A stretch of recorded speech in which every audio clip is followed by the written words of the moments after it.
এটাই আমাদের জন্য সুদিনের স্বরূপ।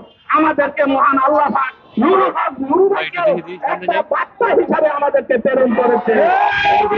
আমরা আশা করি ইনশাআল্লাহ আগামী দিনে বাংলাদেশে জনগণের ভোটাধিকারের মাধ্যমে যে জাতীয় নির্বাচন হবে, জাতীয় নির্বাচনে বিপি নুরুল হক নুরু ভাই সহ নুরু ভাইয়ের প্যানেল 100% সমর্থন পেয়ে বাংলাদেশের ক্ষমতায় অধিকারী হবে। আমরা আশা করি আগামী দিনে বিপি নুরুল হক নুরু ভাই শুধু জনপ্রতিনিধি এমপি হবে না, উনি বাংলাদেশের রাষ্ট্র পরিচালনার জন্য মন্ত্রীর যোগ্য, মন্ত্রী পদমর্যাদা ইনশাআল্লাহ হবে। আমরা আজকে বলবো আমাদের মাননীয় প্রধান অতিথি, আমাদের এই সকলের যুবকদের তরুণের আইকন নুরুল হক নুরু ভাইয়ের কাছে আমাদের পানের দাবি, আমরা দ্বিতীয় রাজস্ব আদায়কারী প্রতিষ্ঠান সাব রেজিস্ট্রি অফিসে সবচেয়ে গুরুত্বপূর্ণ স্থায়ী রেকর্ড ভলিউমটি লিপিবদ্ধ করি, কিন্তু দুর্ভাগ্য স্থায়ী রেকর্ড লিপিবদ্ধ করে আমরা এখনো অস্থায়ী রয়ে গেছি। আমাদের এই অস্থায়ী থাকার পিছনে যিনি সবচেয়ে দায়ী, ওই স্বৈরাচার শেখ হাসিনার সবচেয়ে বড় দুর্নীতিবাজ তৎকালীন আইনমন্ত্রী আনিসুল হক।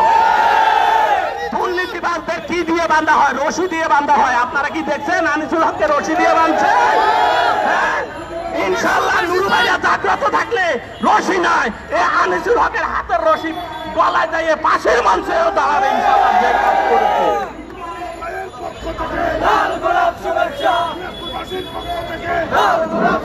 আমরা আমাদের পানের দাবি, আমাদের অস্থায়ী থেকে আমরা স্থায়ী রেকর্ড আর লিপিবদ্ধ করব না। আমাদের স্থায়ী করে নিলে সরকারের কোনো ক্ষতি হবে না, বরং আরো রাজস্ব বৃদ্ধি পাবে। এই আশাবাদ ব্যক্ত করে আমাদের সম্মুখে আমাদের সকলের নয়নমণি, আমাদের সম্মানিত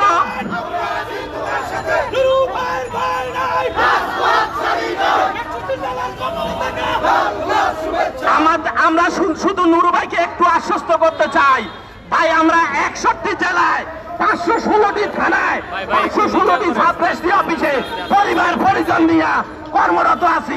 আমরা ইনশাআল্লাহ আগামী দিনে আপনার কর্মী হিসাবে আগামী নির্বাচনে আমাদের পরিবার পরিজন থেকে আপনার বিজয় আনবো।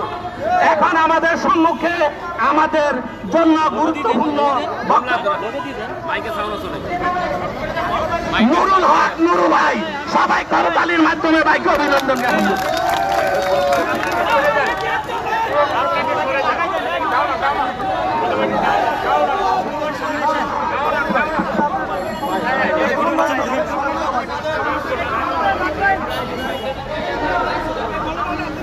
উপস্থিত প্রিয় ভাই বোনেরা যারা দূর দূরান্ত থেকে এসেছেন এবং সাংবাদিক সহ যারা আমাদেরকে দেখছেন শুনছেন, সবাইকে সালাম এবং শুভেচ্ছা জানাচ্ছি। আসসালামু আলাইকুম।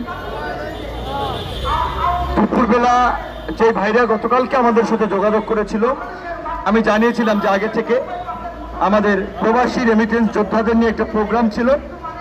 তারপরে প্রেস ক্লাবে কমিউনিটি ক্লিনিকে যারা কর্মরত তারা সহ পরিবার পরিকল্পনা অধিদপ্তরের কিছু লোকজন, তাদের দুটো প্রোগ্রামে গিয়েছিলাম। এরপরে আপনাদের এখানে আসছি। 18ই জুলাই এই ফ্যাসিস্ট হাসিনা বিরোধী আন্দোলনে ছাত্র জনতার সাথে কাজ করতে গিয়ে গ্রেপ্তার হয়ে 6 আগস্ট মুক্তি পেয়েছিলাম, কিন্তু এখন পর্যন্ত বিশ্বাস করবেন একদিন 5টা ঘন্টাও ঘুমাতে পারি নাই, একটা বেলাও ঠিক মতো খাওয়া দাওয়া করতে পারি নাই। কারণ হচ্ছে ওই যে আমরা পড়ে আসছি ছোটবেলা থেকে দেখে আসছি, এবং বাস্তবতা স্বাধীনতা অর্জনের চেয়ে স্বাধীনতা রক্ষা করা কঠিন। বিপ্লবের পরে প্রতি বিপ্লবের ঝুঁকি থাকে। তাই আমরা যে ফ্যাসিস্ট পৃথিবীর জঘন্যতম স্বৈরাচার ফিরাউন নমরুদকেও ছাড়িয়ে গিয়েছে, যে ফ্যাসিস্ট হাসিনা তাকে পরাজিত করলেও দেশের মধ্যে থাকা তার দোষরদেরকে ঠেকানোর জন্য অবিরত আমাদেরকে কাজ করতে হচ্ছে, সতর্ক থাকতে হচ্ছে।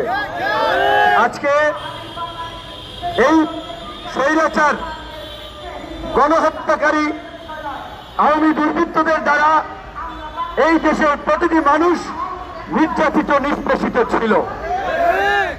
আজকে সেই আওয়ামী দখলদার ভারতীয় দাবিদারদেরকে আমরা হটিয়েছি, যারা মানুষকে জিম্মি করে এই দেশে একটা রামরাজত্ব কায়েম করেছিল। কিন্তু আবার আমরা দেখতে পাচ্ছি এই ছাত্র জনতার অভ্যুত্থানের পরই আরেকটি নব্য দখলদার তৈরি হচ্ছে, যারা পাড়া মহল্লায়, হাটে বাজারে, মাঠে ঘাটে, মার্কেটে, সমিতিতে, মন্ত্রণালয়ে বিভিন্ন জায়গায় চাঁদাবাজি শুরু করে দিয়েছে, দখলদারি শুরু করে দিয়েছে। কাজেই এই বিপ্লবকে যারা নস্যাৎ করতে নব্য দখলদারের ভূমিকায় অবতীর্ণ হয়েছে, গুন্ডামি, মাস্তানি, চাঁদাবাজি দখলদারদেরকে দখলদারি করছে, আওয়ামী দখলদারদের মতো তাদেরকেও পরাজিত করতে হবে। আপনাদেরকে একটা বিষয় পরিষ্কার ধারণা থাকতে হবে, এইটা কোন রাজনৈতিক দলের সরকার নয়। কাজী কোন রাজনৈতিক দলের নেতারা যদি খেয়াঘাট, টোল প্লাজা, হাট বাজার, স্কুল কমিটি, অফিস আদালত, ব্যবসা বাণিজ্য দখল করার জন্য তখন তার ভূমিকা অবতীর্ণ হয়, হাত পা ভেঙে পুলিশে দিতে হবে। এই সরকারে আমাদের যাওয়ার সুযোগ থাকলেও আমরা যাই নাই।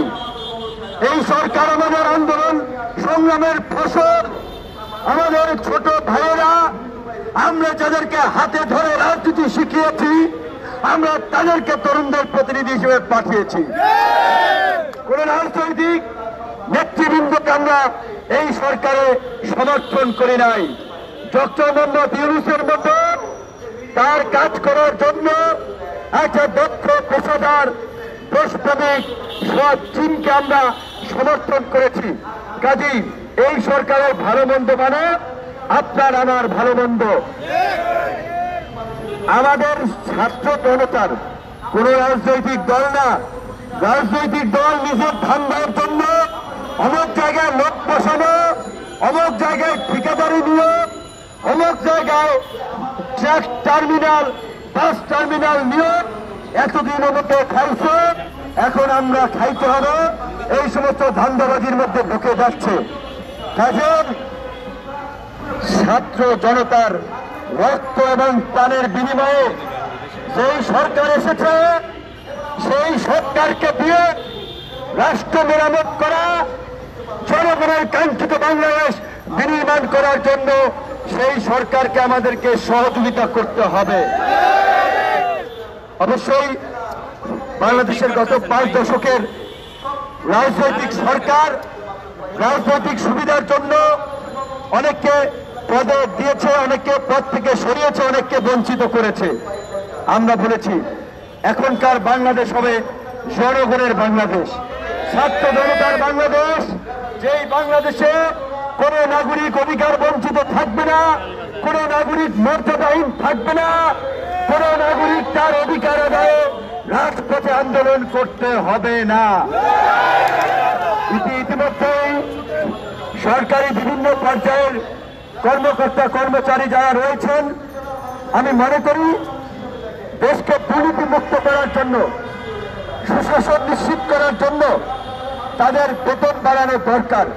বাজার এবং দ্রব্যমূল্যের যে ঊর্ধ্বগতি, 10-15 হাজার টাকা, 20 হাজার টাকার বেতনে মানুষের জীবন চলে না। কাজেই আমি আমাদের লাইনে আমাদের সর্বজন শ্রদ্ধেয় বিশ্বনেতা ডক্টর মোহাম্মদ ইউনূস স্যার সহ তার টিমকে বলবো, আগে সরকার চালানোর জন্য সরকারি প্রতিষ্ঠানগুলো ঠিক করা লাগবে। সরকারি প্রতিষ্ঠানে থাকা অসৎ দুর্নীতিবাজ দখলদারদেরকে হটিয়ে সব